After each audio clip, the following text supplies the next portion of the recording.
बिस्मिल्लाहिर्रहमानिर्रहीम। अस्सलाम वालेकुम नाज़रीन कराम, मैं हूं मखदूम शहाबुद्दीन और आप देख रहे हैं मेरा फेसबुक और यूट्यूब चैनल। उम्मीद करता हूं आप सब लोग बखैर वाफ़ियत होंगे और जहां भी होंगे अपने अहले खाना समेत खुश भी होंगे और महफूज भी। नाज़रीन कराम, रात गए इमरान खान का नाम लेने, इमरान खान की तस्वीर टीवी के ऊपर चलाने, यहाँ तक कि इमरान खान के नाम के अल्फाज जो हैं वो नीचे टिकर्स के अंदर चलाने पर भी पाबंदी आयद कर दी गई है। खेल जो है वो इस वक्त इंतहाई ख़तरनाक लेकिन फ़ैसला कुन मरहले में दाखिल हो चुका है और इस सब के अंदर मैं आपके सामने कुछ ऐसी डेवलपमेंट्स रखूँगा कि फवाद चौधरी साहब की जो प्रेस कॉन्फ्रेंस है उस प्रेस कॉन्फ्रेंस के बाद के असरात जो हैं वो भी बड़े अहम हैं। और माइनस इमरान खान के बदले शाह महमूद कुरैशी साहब को, जो कि इस वक्त पाबंदे सलासल हैं जेल में, उन्हें वज़ीर आज़म की कुर्सी बदले में किसने ऑफ़र की, क्या मामलात हैं, और इस सब के अंदर बड़ी पेशकश जो है उस पर जवाब भी आ चुका है। और चौधरी परवेज़ इलाही जो हैं उनके इस्तीफ़े की भी चहमगोइयाँ हो रही हैं। और ज़ाहिर बात है, जब इस कश्ती से इतने लोग छलांग लगा गए, अब तो कोई भी अगर छोड़ता है पार्टी तो मैं समझता हूँ कि हैरत नहीं होगी। हैरत ज़्यादा मैं तभी होऊंगा अगर खान साहब कहें मैं PTI को छोड़ रहा हूँ, लेकिन अगर खान साहब के अलावा कोई पार्टी छोड़े तो मैं तो ज़ाती तौर पर इस सब के अंदर हैरत ज़्यादा नहीं होगा, क्योंकि अब तो इस तरह की हवा चली। और जो लोग डटे हुए हैं उनके लिए जो मुश्किलात हैं वो आपके सामने अली मोहम्मद खान को दोबारा उठा लिया, और इसके साथ ही साथ आपके वो जो दूसरे दीगर रहनुमा हैं शहरयार आफरीदी को दोबारा उठा लिया। अब आप ये देखें कि पाकिस्तान तहरीक इंसाफ के दौर में सूबाई वज़ीर रहने वाले मियाँ असलम इकबाल की गिरफ्तारी के लिए पुलिस जो है वो मुख्तलिफ इलाकों में छापे भी मार रही है। पुलिस ने कहा है कि साबिक़ सीनियर सूबाई वज़ीर मियाँ असलम इकबाल की गिरफ्तारी के लिए लाहौर के इलाकों इकबाल टाउन और दारोगे वाला में छापे मारे गए, और पुलिस ये बता रही है कि जी मियाँ असलम इकबाल के फ्रंट मैन की भी तलाश है। मियाँ असलम इकबाल का फ्रंट मैन साकिब शाह इलाका गैर में रूपोश हो चुका है। पुलिस ने मज़ीद कहा कि जी मियाँ असलम इकबाल का खाका भी जारी कर दिया गया, वो जो एक स्केच जारी किया जाता है लोगों को अरेस्ट करने के लिए, और इस सब के अंदर ज़ाहिर बात है घेरा जो है वो तंग हो रहा है। अच्छा, अब यहाँ पर साबिक़ वफाकी वज़ीर और पाकिस्तान तहरीक इंसाफ के साबिक़ रहनुमा, वो तो ख़ुद को अभी मौजूदा ही कहेंगे क्योंकि उन्होंने सियासत से ब्रेक ली थी, वो ब्रेक ख़त्म हो गई। उन्होंने अपनी राहें, उन्होंने पार्टी ओहदे से इस्तीफ़ा दिया और उन्होंने कहीं पर ये नहीं कहा मैं पार्टी छोड़ रहा हूँ, उन्होंने कहा मैं इमरान खान से राहें जुदा कर रहा हूँ। अब फवाद चौधरी साहब ने इंकशाफ किया है कि PTI के साबिक़ रहनुमाओं से तफसीली गुफ्तगू हुई है, जबकि पार्टी में शामिल अफराद से भी राब्ते किए गए हैं। अब इस सब के अंदर मैं आपके सामने कुछ और चीज़ें भी रखूँ। आमिर कियानी साहब इमरान खान साहब के बड़े पुराने साथी हैं, बड़े पुराने रफ़ीक हैं, और इमरान खान साहब को इनके जाने का अफसोस है, रंज है, और ये उन शख्सियात में से हैं जो बड़े पुराने PTI के अपने साथी हैं।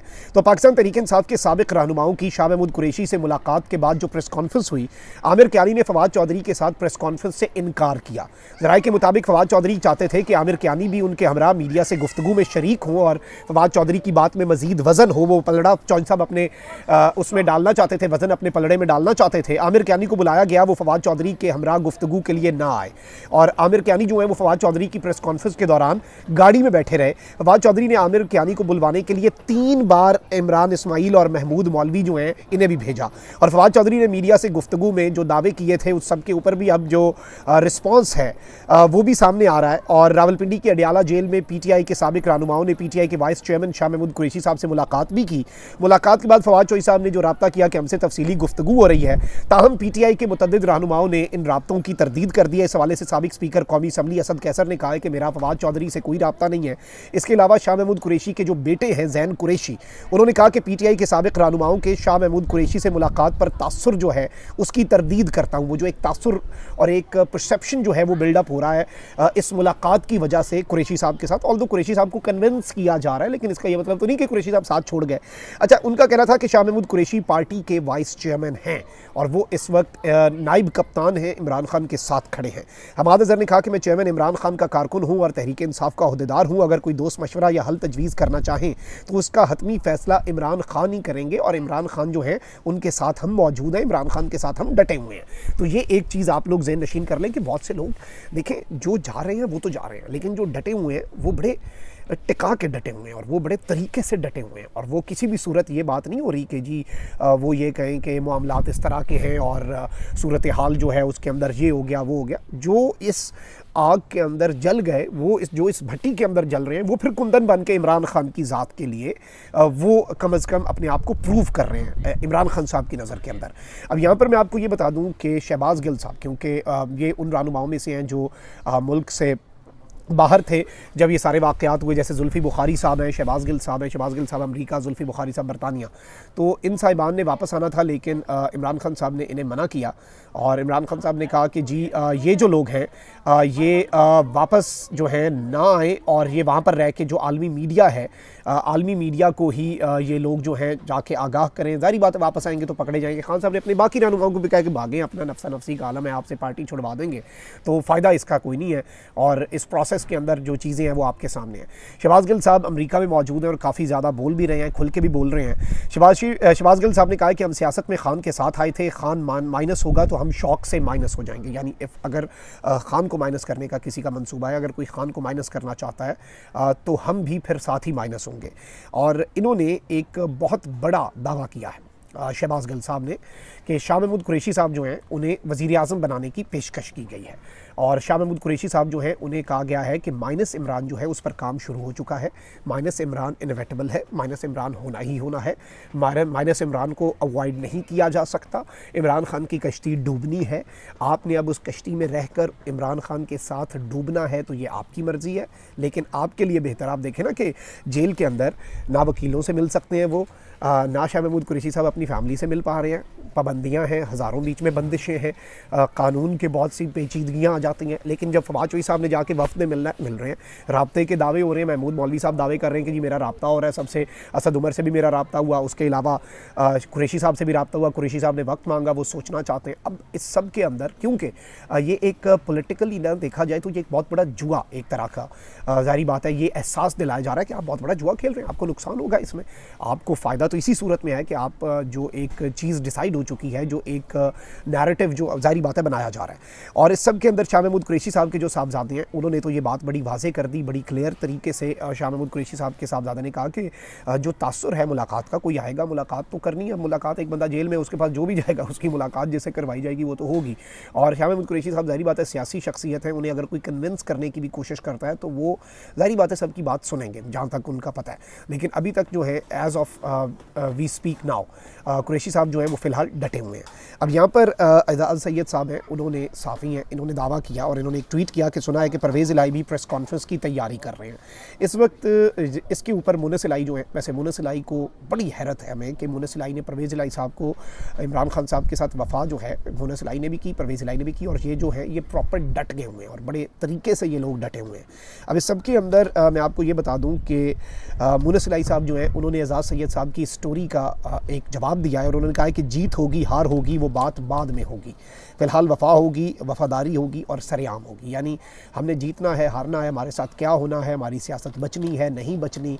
ऑल्दो आप देखें चौधरी वजाद साहब भी हैं, हुसैन इलाही साहब भी हैं, वो भी वापस काफ लीग के अंदर चले गए, लेकिन चौधरी परवेज़ इलाही और मुनस इलाही जो है वो अभी तक डटे हुए हैं। उन्होंने यही बात की है कि जीत हो या हार हो वो बात अब बाद में होगी, फ़िलहाल हमने वफ़ा करनी है, वफ़ादारी करनी है, सरेआम करनी है। तो ये एक बड़ी स्टेटमेंट है मैं समझता हूँ मुनस इलाही साहब की तरफ से भी। अच्छा वहीं दूसरी जाने प्रेशर जो है ना वो बढ़ता जा रहा है, सिर्फ पॉलिटिशियंस पर नहीं। आप देखें कि सुप्रीम जुडिशल काउंसिल ने जस्टिस मज़ाहिर नकवी के खिलाफ शिकायत पर बाज़ाब्ता तौर पर कार्रवाई का आगाज़ भी कर दिया है। सुप्रीम जुडिशल काउंसिल के chairman chief justice Amrita Bandial ने अब इस सब के अंदर जो सीनियर रुकन जो हैं उन्हें ये मामला भिजवाया और शिकायत पर कार्रवाई तब होगी जब chairman chief justice Amrita Bandial council के सीनियर रुकन की रिपोर्ट की बुनियाद पर इजलास बुलाएंगे। और इस सब के अंदर आपको पता है कि ऑलरेडी जुडिशरी जो है उसके लिए कितनी प्रॉब्लम्स हैं, जुडिशरी जो है वो अपने बहुत से मसाइल के अंदर घिरी हुई है। काजी फ़ाइज़ ईसा साहब के मामला, जवेद लतीफ़ साहब ने कहा कि नया जो चीफ जस्टिस आना है वो नून लीग को इंसाफ देना चाहता है। अब अजीब सी बात है कि इंसाफ देखें आइन और कानून के मुताबिक होता है, आप यही तो नहीं कह सकते। और आप ये कह रहे हैं कि जी उन्होंने कोई गारंटी दी, इस तरह के तासुर को भी बनाया जा रही है। तासुर मैं तो समझता हूँ नए चीफ साहब जो होंगे, नए चीफ जस्टिस साहब काजी फ़ाइज़ ईसा साहब, उनके लिए बड़ा ख़तरनाक होगा। अच्छा अब यहाँ पर जो सूरत हाल है वो बड़ी अजीब है। पैमरा की जानिब से तमाम चैनल्स को ज़ाब्ता इखलाक पर अमल करने के अहकाम जारी किए गए हैं। मासिवाए मखसूस हालात के तमाम शहरियों को आज़ादी इज़हार राय का हक़ है। यानी उन्होंने कहा है कि सिर्फ अनप्रेसिडेंटेड टाइम्स जो होते हैं उनके अलावा वैसे हर बंदे को आज़ादी इज़हार राय, फ्रीडम ऑफ स्पीच जो है, फ्रीडम ऑफ एक्सप्रेशन जो है वो सबका हक़ है, लेकिन सबका नहीं भी है। यानी कुछ हालात ऐसे हैं, मखसूस हालात हैं, एक्स्ट्राऑर्डिनरी सर्कमस्टांसेस ऐसे होते हैं जिनमें शायद किसी को फ्रीडम ऑफ एक्सप्रेशन जो है उसका हक नहीं है। तशद्दुद, नफरत आमेज़, नुक्स अमन पर उकसाने वाले बयानात पर पाबंदी है, वो फ्रीडम ऑफ एक्सप्रेशन के ज़ुमरे में नहीं आता। क़याम अमन कानून नाफिज करने वाले इदारों की जिम्मेदारी है क़याम अमन के लिए मजाज इक़दामात का हक रखते हैं। आज़ादी इज़हार राय की हिफाजत के साथ अमन का क़याम भी ज़रूरी है। हमने फ्रीडम ऑफ एक्सप्रेशन को प्रोटेक्ट करना है, अब इनका जो मौक़िफ़ है, लेकिन हमने पीस को भी और मुआशरे के अंदर जो ऑर्डर है, पब्लिक ऑर्डर जो है, उसे भी मेंटेन करना है। तमाम चैनल्स की तवज्जो 9 मई यौम सियाह की जानिब मबजूल कराई जाती है। 9 मई को रियासती और निजी इमलाक पर हमले करके जानें खतरे में डाली गई। 9 मई को विफाक और रियासती इदारों को कमज़ोर करने की कोशिश की गई। एक सियासी जमात की जानिब से रियासत मुखालिफ सरगर्मियाँ की गई। रियासत मुखालिफ सरगर्मियों में नफरत फैलाने वाले कारकुन मुलव्वस थे। 9 मई के वाक़यात के ज़िम्मेदारों को मीडिया पर बायकॉट होना लाजमी है। चैनल्स को ताकीद है पैमरा कवानीन सुप्रीम कोर्ट अहकामात की तामील करें। मुसल्लह अफवाज नज़रिया पाकिस्तान और मुल्की सालमियत, मुसल्लह अफवाज नज़रिया पाकिस्तान और मुल्की सालमियत का ख्याल रखा जाए। अब इस सब के अंदर जो खबर है वो ये है कि इमरान खान का नाम लेने और इमरान खान की ना तस्वीर और ना ही तकरीर, ना ही इमरान खान का कोई बयान और ना ही इमरान खान को रेफ़र करने के लिए कोई भी खबर चलाई जाती है ना कि इमरान खान ने ये किया या इमरान खान के बारे में भी है। ये इससे पहले आपको याद होगा कि MQM के जो बानी थे अल्ताफ़ हुसैन, उनके हवाले से ये पाबंदी लगी थी और उस टाइम पे उनका नाम बड़ा ना अजीब तरीके से लिया जाता था, कोड वर्ड्स में लिया जाता था और अभी भी वो पाबंदी तकरीबन है, लेकिन उस तरह से वो नहीं हो रही नाफिज़ुल अमल। लेकिन उस टाइम पे भी कहा जाता था बानी मुत्तहदा, नाम नहीं होता था अल्ताफ़ हुसैन, ऐसी पाबंदी थी। तो यूँ लग रहा है कि इस वक्त ऐसी ही पाबंदी, और इस वक्त ये इतलात हैं कि टिकर्स जो है ना इमरान खान साहब के, जो नीचे एक फट्टा चलता है उसके अंदर भी इमरान खान का नाम जो है वो चलाने की इजाज़त नहीं है और TV चैनल्स पर इमरान खान साहब का नाम लेने और तस्वीर दिखाने पर पाबंदी लगा दी गई है। इससे पहले भी 5 अप्रैल को इमरान खान की तकारीर जो है वो TV पर दिखाने की जानिब से, TV पर दिखाने के लिए इमरान खान साहब के हवाले से जो पैमरा है उसकी एक पाबंदी लगी थी। इससे पहले भी खान साहब की तकारीर पर पाबंदी, लेकिन वो हट जाती है। लेकिन इस मरतबा जो पाबंदी है ये बड़ी सख्त तरीके से लगाई जा रही है और एक अनअनाउंस तो है। आपको पता है कि एमेंड जो कि एसोसिएशन है इलेक्ट्रॉनिक मीडिया एडिटर्स और न्यूज़ डायरेक्टर्स की, उसने ये बताया है कि इस वक्त एक गैर एलानिया सेंसरशिप है और अब यूँ लग रहा है कि ये एलानिया सेंसरशिप है क्योंकि इससे पहले ये सेंसरशिप थी और इस तरह से ये चीज़ें हो रही थी। इस सब के अंदर नाज़रीन कराम ये चीज़ें जो हैं, मैं समझता हूँ कि किसी की आवाज़ रोकना वो ज़रूरी, मैं इतना नहीं समझता कि वो उससे कोई फ़ायदा होगा। कम से कम मुल्क को इन द लॉन्गर रन आपको इन चीज़ों से फ़ायदा नहीं होता। आपको चीज़ों को बड़ा फ़ाहम तफ़हीम से, बड़ा सोच समझ के लेके चलना पड़ता है और आवाज़ इस तरह से दबाने से, क्योंकि सारी बात है डिजिटल मीडिया का दौर है, सोशल मीडिया का दौर है और इस तरह से तो नहीं हो सकता कि आपने चुटकी दबाई और एक बंदे की एग्जिस्टेंस तक को आप भूल गए। तो ये एक चीज़ है, सारी बात है। इसके ऊपर जो पॉलिसी बनाने वाले हैं, जो फ़ैसला साज हैं, उन्हें इसके ऊपर इस पॉलिसी को कम से कम रीथिंक कर लेना चाहिए क्योंकि इसका फ़ायदा इतना नहीं होगा जितना इसका नुकसान होगा। अपना बहुत ख्याल रखें। अल्लाह ने की बात पाक साहब।